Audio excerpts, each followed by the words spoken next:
Hello, मेरा नाम है पंकज। आप लोगों का बहुत बहुत स्वागत है संडे क्राइम स्टोरीज़ के चैनल पर। उम्मीद करता हूँ आप लोग स्वस्थ और अच्छे होंगे। आज की कहानी हमारे पड़ोसी देश चीन से है। यह कहानी एक ऐसी अंधेरी रात और ऐसे बस सफ़र की है जिसमें कई सारे अनसुलझे रहस्य जुड़े हुए हैं। चलो आज की कहानी की शुरुआत करते हैं। चीन के बीजिंग शहर में एक ऐसी घटना घटने का दावा किया जाता है जिसकी वजह से आज भी देर रात लोग बसों में सफ़र करने से डरते हैं। करीब 2 दशक से भी ज़्यादा समय से रूट 375 की बस की कहानी सुनाई जाती रही है। यह आज भी पुलिस के लिए एक पहेली है। इस घटना को घटे करीब 27 साल हो चुके हैं। इस रहस्य को आज तक चीन की पुलिस भी नहीं सुलझा पाई। 14 नवंबर 1995 यह कहानी चीन के बीजिंग से शुरू होती है। नवंबर का महीना था और ठंड भी काफ़ी ज़्यादा थी। बाहर कोहरा भी था। उसी रात रूट नंबर 375 की एक बस चलती है। चीन की बस नंबर 375 अपने निर्धारित समय पर yuan Ming Hwan bus terminal से, जिसे फ्रैग्रेंट हिल्स भी कहते हैं, वहाँ के लिए निकलती है। बस पूरी यात्रियों से भरी हुई थी और कुछ किलोमीटर चलने के बाद बस से धीरे धीरे यात्री अपने अपने स्टॉप पर उतरते चले गए। अब बस पूरी तरह से खाली हो चुकी थी। बस में अब एक ड्राइवर और एक महिला कंडक्टर बची हुई थी। फ्रैग्रेंट हिल्स का सफ़र अभी लंबा था क्योंकि अभी और 7 स्टॉप बचे हुए थे। लगभग आधी रात का समय हो चुका था। चारों ओर सन्नाटा पसरा था और जिस रास्ते से वह बस जा रही थी वह रास्ता भी गांव और जंगलों के बीच से होता हुआ जा रहा था। बस 1-2 स्टॉप आगे गुजरने के बाद बस नंबर 375 समर पैलेस के बस स्टैंड पर रुकती है।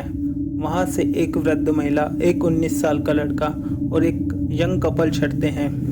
कपल ड्राइवर के पीछे वाली सीट पर जाकर बैठ जाते हैं। लड़का साइड वाली सीट पर जाके बैठ जाता है और वृद्ध महिला उसके लड़के के पीछे वाली सीट पर बैठ जाती है। अब बस में कुल 6 लोग थे, 4 यात्री, 2 बस कर्मचारी। बस दोबारा अपनी मंजिल की ओर चल पड़ती है और बस के अंदर का माहौल बिल्कुल शांत होता है। बस जिस रास्ते से होकर जा रही थी उस रास्ते पर कोई भी इंसान नज़र नहीं आ रहा था क्योंकि बाहर घना कोहरा था। लगभग 4 स्टॉप गुजरने के बाद बस के ड्राइवर को 2 लोग सड़क किनारे खड़े नजर आए।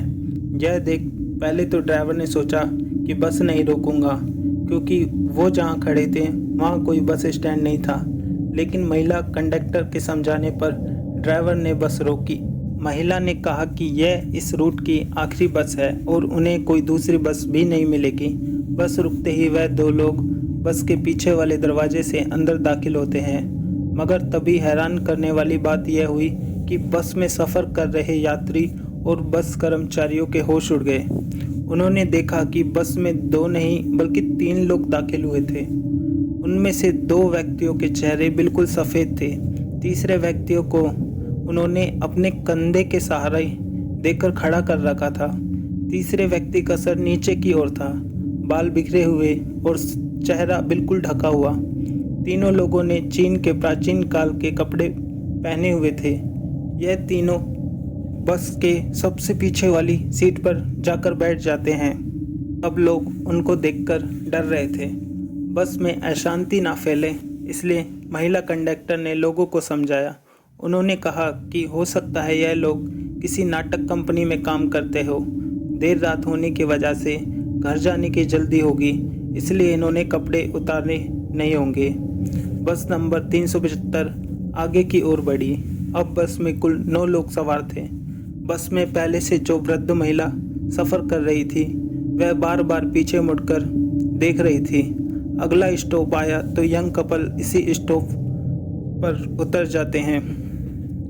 बस नंबर 375 फिर से अपनी मंजिल की ओर बढ़ती है। अब बस में कुल 7 लोग थे। अभी भी वह वृद्ध महिला बार बार मुड़कर उन 3 लोगों को देख रही थी। वह लोग उनको अजीब लग रहे थे, मगर बस में मौजूद बाकी सारे लोग अपने अपने में व्यस्त थे। महिला कंडक्टर ड्राइवर से बात कर रही थी। वृद्ध महिला के आगे बैठा हुआ लड़का बस की खिड़की से बाहर का नज़ारा देखने में व्यस्त था। बस करीब 2-3 किलोमीटर ऐसे ही आगे जाने के बाद वृद्ध महिला जोर से चिल्लाती है और आगे बैठे लड़के को एक तमाचा लगाकर कहती है कि तुमने मेरा पर्स चुरा लिया। यह सुनकर महिला कंडक्टर वृद्ध महिला की ओर आती है और कहती है, आपका पर्स इसने नहीं चुराया, यह तो आपके आगे बैठा हुआ है।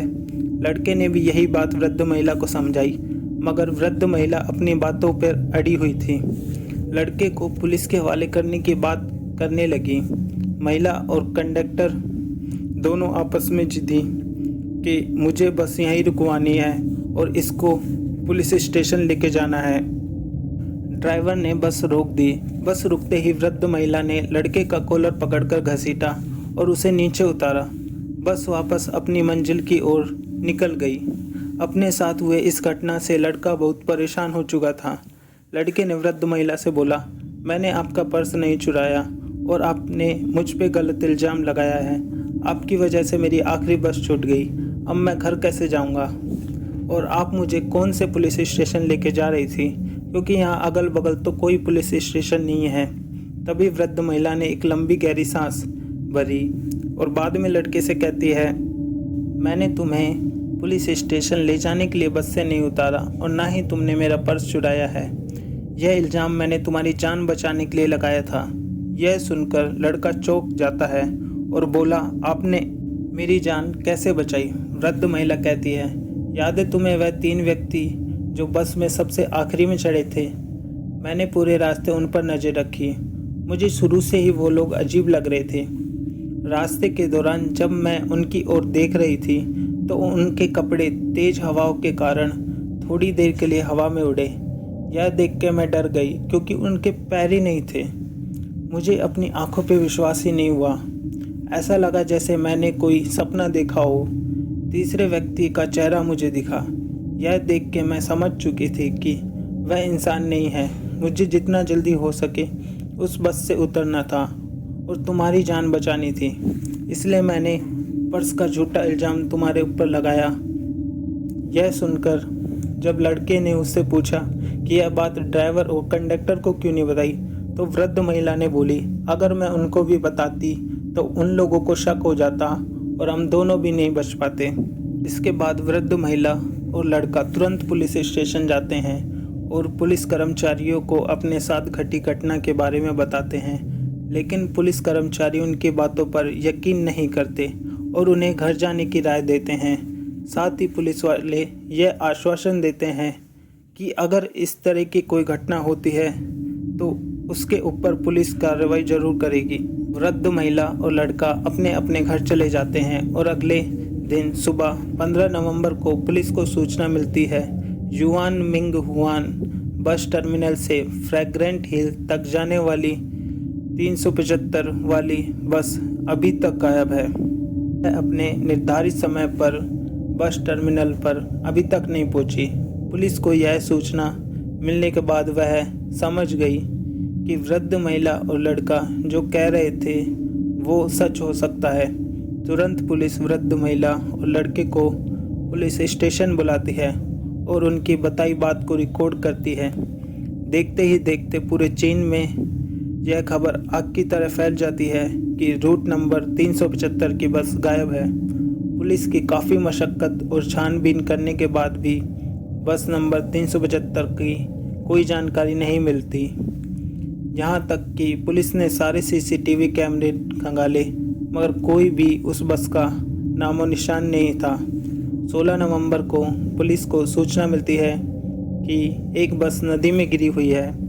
पुलिस मौके पर जाती है और उस बस को नदी से बाहर निकालती है। पुलिस यह देख के चौंक जाती है क्योंकि जो बस नदी में गिरी हुई थी वह बस 375 थी। यह बस फ्रैग्रेंट हिल से करीब 100 किलोमीटर दूर तक एक नदी में मिली। पुलिस क्रेन की मदद से उस बस को नदी से बाहर निकालती है। बस के अंदर कुल 2 लोग मरे हुए थे जिनकी लाशें ठीक ठाक थी, ड्राइवर और महिला कंडक्टर की। चौंकाने वाली बात यह थी कि उन दोनों की लाशें ठीक थी, लेकिन बाकी की 3 लाशें पूरी तरह सड़ चुकी थीं। उन लाशों से बहुत बदबू आ रही थी। अभी और भी बहुत सारी चीज़ें चौंकाने वाली थी। डिपो से संपर्क करने पर बताया गया कि बस में इतना फ्यूल ही नहीं था कि वह 100 किलोमीटर आगे तक जा सके। जब पुलिस वालों ने बस के फ्यूल टैंक को खोलकर देखा तो फ्यूल टैंक में ताज़े खून से भरे हुए थे। रूट में जितने भी सीसीटीवी लगे हुए थे उनमें से कोई भी सीसीटीवी में वो बस कैद नहीं हुई। यह घटना 1995 की सबसे बड़ी घटना थी और इस घटना को ग्लोबल टाइम्स अखबार ने अपने चैनल पर दिखाया। बाल बच्चे, वृद्ध महिला और उस लड़के को लोगों ने भाग्यशाली समझा। लेकिन सवाल आज भी यही है कि आखिर कौन थे वो 3 लोग? क्या वो इंसान थे या फिर सचमुच में भूत? मैं आशा करता हूँ आप सभी को कहानी अच्छी लगी होगी। अगर आपको हमारी वीडियो पसंद आई तो वीडियो को लाइक करें, कमेंट करके बताएं हमें कि कहानी कैसी लगी आपको, और ज़्यादा से ज़्यादा शेयर करें और चैनल को सब्सक्राइब करें। मिलते हैं अगली कहानी में।